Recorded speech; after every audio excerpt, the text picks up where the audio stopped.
Hello everyone. சுருக்குக 2 power 40 plus 2 power 40 மதிப்பு காண்க. ரெண்டும் சேம் வேல்யூவாக இருக்கனால நான் ஒரு டைம் 2 பவர் 40 வெளியே எடுத்துடுறேன். 1 + 1 2 பவர் 40 1 + 1 2 பவரில் எதுவுமே இல்லைன்னா 1 இருக்கிறதா அர்த்தம்.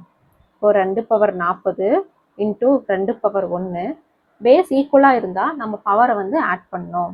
இப்போ 2 பவர் 40 + 1 இது எப்படி எழுதுறோம்னா இதுக்கு ஒரு ஃபார்முலா இருக்கு. a power m into a power n is equal to a power m + n. Base சேமாக இருக்கும் போது பவர் மல்டிப்ளைல இருந்தால் நம்ம பவர் ஆட் பண்ணணும். ஸோ அதே தான் நம்ம இங்கே பண்ணியிருக்கோம். 2 40 + 1 41. அப்போ 2 பவர் 41 தான் ஆன்சர். தொடர்ந்து இந்த மாதிரி டிஎன்பிஎஸ்சி ஆப்டிடியூட் சம்ஸ் பார்க்கறதுக்கு நம்ம காயு டீச்சர் யூடியூப் சேனலை சப்ஸ்கிரைப் பண்ணுங்கள். தேங்க்யூ.